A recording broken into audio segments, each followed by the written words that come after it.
What's up, guys? Coach Leo here with LSL Fitness, and I'm going to talk to you guys about tennis elbow. Now, unfortunately, a lot of people suffer from tennis elbow and they don't know why. I'm going to explain a couple reasons why that might be that they're suffering from it and what you could do to kind of combat that. I have a lot of clients that I work with that have those issues, and we work our way through that.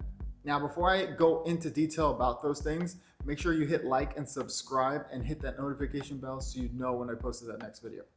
Lateral epicondylitis. Now, you can get this from a lot of different things, not just playing tennis. And the issue is that there is pain in the tendons due to wear and tear, tightness from the forearm connecting into the elbow. And if you don't take care of it now, or at least take measures to reduce the pain's gonna last for a really long time. And when it gets to that point where you no longer can deal with the pain and it's even painful to grip or lift something off just a coffee cup off the kitchen table, you find yourself in the doctor's office and they usually just provide you with some anti-inflammatories or even a cortisone shot. But at the end of the day, that doesn't take care of the issue. You want to either prevent this from happening or manage it to the point where it starts to go away. So at least you manage it. We're all about pain management, and we want to control these things that are causing you pain. So I'm going to give you a couple tips to combat tennis elbow and fight the limitations that you are suffering from. So I'm going to give you 5 tips to help with tennis elbow. So your first tip is active range of motion, and what we're trying to do is just create that range of motion that we may not be practicing on a regular basis. Normally we just go and grab for stuff and lift stuff up, and it hurts, but we don't give our body enough time to actually, if we're dealing with pain, to really acclimate to what's going on. So we need to allow it to work on that range of motion first. So I would suggest that you just literally work on flexing your arm and bringing it down, turning it like you're turning a key, and then bringing it back to center. So this motion in itself is what we want to work with first before you move on to other things. Your second tip is really just stretching the wrist. And what we're trying to do is for 30 seconds, 15 to 30 seconds, is we're applying pressure to the wrist, not very much, just a slight pressure, to release tension on the forearm.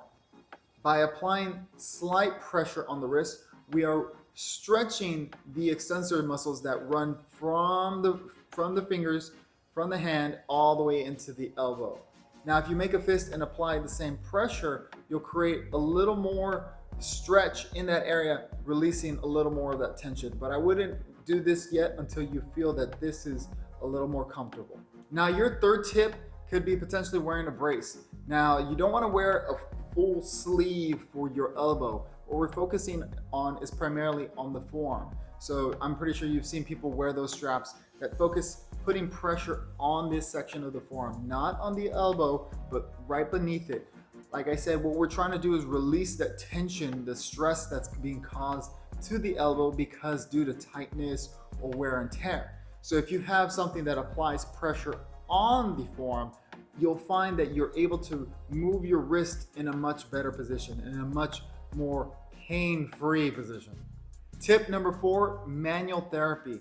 And the reason I love to do manual therapy for a lot of pain management issues is because once it's done, immediately you'll start to feel some relief. So when doing manual therapy, you want to focus on the muscles on the lateral side of your forearm, which is why it's called lateral epicondylitis. Long name, I know. So what we're trying to do is break up the tension that's going on from that elbow into the forearm. If you don't have a stick like this, which you can apply pressure to the outside of your forearm, then I'd recommend even using the corner of a wall or the edge of a doorway.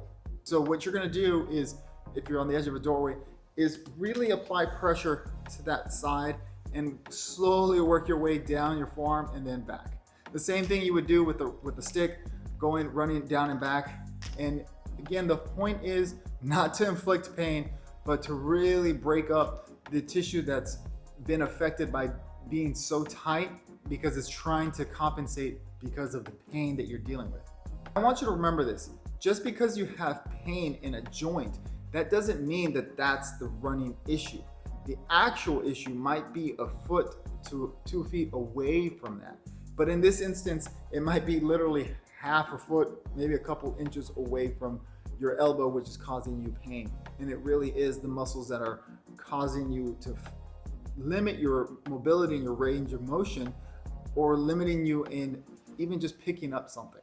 So your fifth tip for helping you deal with tennis elbow is some strengthening and stability exercises that can be easily done with a light weight.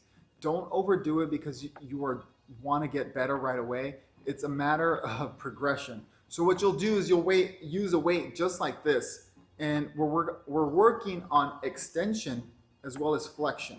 So start off by keeping your elbow bent and working on that first range of motion. If you find that gets a little easier, then great, you can use something a little heavier, and that'll start to help with building the balance and stability that you need.